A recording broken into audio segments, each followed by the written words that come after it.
Баршаңызға сәлем. Бүгін мен осындай оңай дайындалатын кекстің рецептімен бөлісемін. Өте дәмді болып шығады.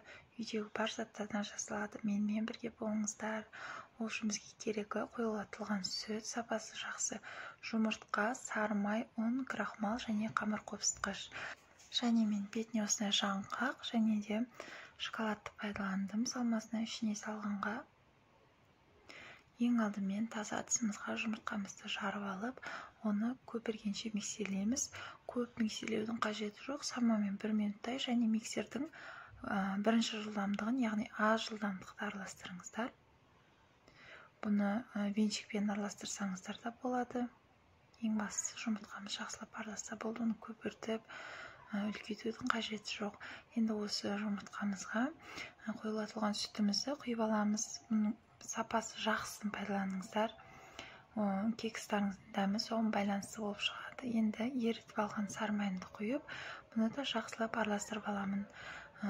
Сіздер бұны венчикпен жасай берсеңіздер болады. Мен миксердің ең аз жылдамдығын пайдаланып жатырмын. Осылай біркелкі болып араласқанша араластырып, енді бұның үстіне алдын ала електен өткізіп алған ұн, крахмал және қамыр қопсытқышты бәрін бірден сала салсаңыздар болады. Міндетті түрде електен өткізіңіздер. Барлық өнімдердің мөлшері астында жазып қалдырып кетемін. Сосын ұнды қосқан кезде бірде миксерді қосып жүрмеңіздер. Ұндарыңыз жан-жаққа шашырап кетуі мүмкін. Кішкене араластырып алып, сосын барып қосыңыздар. Бұны енді ұнымыз жақсылап ішінде түйіршік қалып қоймайтындай етіп, жақсылап араластырып алыңыздар. Шамамен бұған да көп уақыт кетпейді, 1-2 минут. Және мен осының ішіне шоколадты салдым. Сіздер қалаған нәрселерін сала берсеңіздер болады. Кокос, жаңғақ, мес, тіпті ештеңе салмасаңыздар да кекстеріңіздің өздері дәмді болып шығады. Осылай салып, бұны да бір шайқап алдым. Сонымен менің қамырым дайын болды. Өте оңай дайындалады. Осыны бір қозғап алғаннан кейін, осындай мен қалыптарды пайдаландым.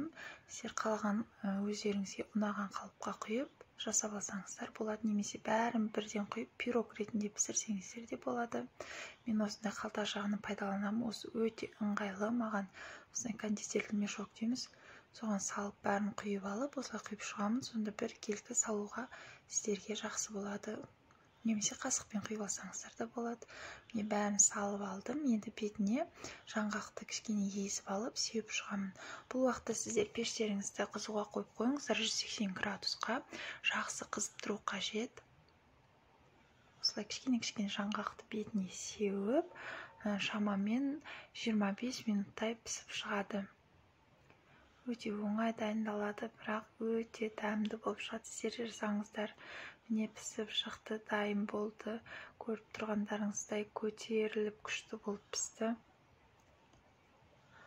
Ең бастысы бұл жерде қоюлатылған сүттен жасалғандықтан сгущенканың жақсы сапасын пайдаланыңыздар. Міне ішіне жұмсақ, өте күшті болып пісті. Видеоны соңына дейін қарағандарыңызға рахмет. Сіздерге сәттілік, сау болыңыздар.